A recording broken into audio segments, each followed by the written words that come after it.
about a name, you really want to choose one that embodies what you're doing and who you are as people, and definitely something about your team and your brand proposition. But you also want to think about what's already out there in the market. Do a quick Google before you decide on anything permanent so you know that the decision you're making is the right one. Our company is called Kiwa Digital. The word Kiwa is a Māori word named after one of several male guardians of the ocean surrounding Aotearoa. And metaphorically, that represents the great expanse of the ocean, but for us it's the great expanse of opportunities in digital publishing. So we decided to call our company Weirdly, and that was because it was a bit of fun and a bit quirky, just like us, but it was also communicating that we want to match interesting, unique things about people with the interesting, unique things about businesses. We wanted to make recruitment more based on matching people on cultural fit.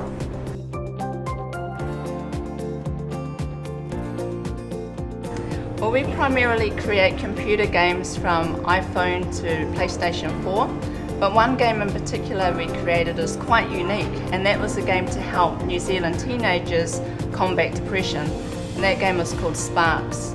This game was clinically trialled in New Zealand and was published in the British Medical Journal and has now been released to the New Zealand public.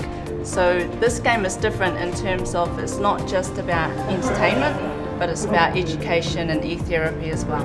Curative is a creative agency that works on positive social change projects. There's 97,000 community organisations in New Zealand, and every one of them has an amazing story to tell. So we help them creatively communicate and help them tell those stories.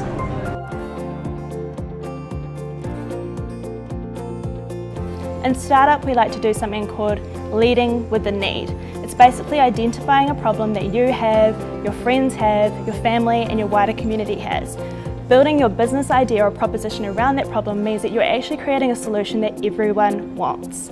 You want to think about things that maybe create ideas around social connections or an economic solution that will provide jobs or equity for Māori in general.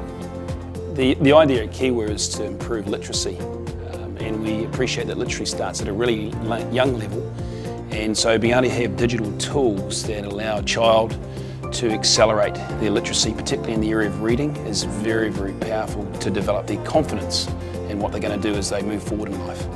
Curative is a social business, and all of our work focuses on developing and improving the lives of people. Often that does include Māori people, but it really isn't exclusively about Māori development.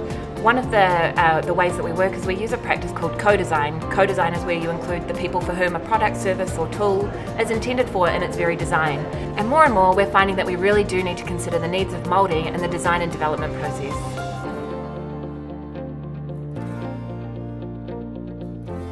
Weirdly is for any businesses out there that are looking for teams of diverse people and people who also fit their culture. Weirdly is an online quiz platform where you can customise quizzes in order to filter people by best cultural fit for your organisation. Our products, for anybody who's into digital, we know that the millennial population, those that are somewhere between the ages of 18 and 30, are very conducive to things that are in digital format, particularly apps. And then of course there's the Gen Z population, those that are under 18 that have been brought up in a totally digital world. And so those are our primary targets, but anybody that likes digital will like the products that we're producing.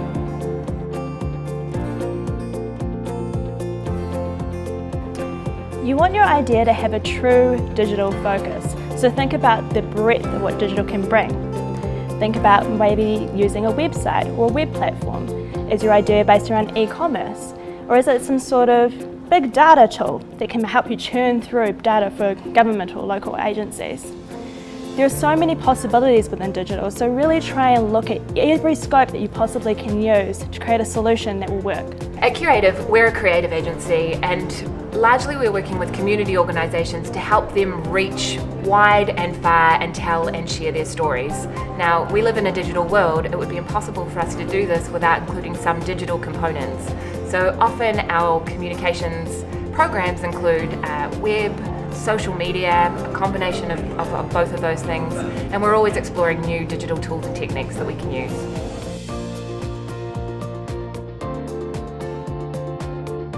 The area of e-publishing is universal, so it would be silly for Kiwa to think that we're the only company in the world doing it. In fact, thousands of small medium enterprises around the world are doing it. However, the one area that we've found that has enabled us to separate ourselves from the competition is in the functionality. And so we're getting down to the actual software code that we've developed and patented. And that allows us to essentially swipe to read, tap on a word to hear the word, and then to double tap it and have it spelt backwards to you. And this very, very simple idea put into software code and patented has allowed us to replicate something that happens in the real world, which is what's called the neurological impress method, that is normally done with an adult or caregiver and a child reading.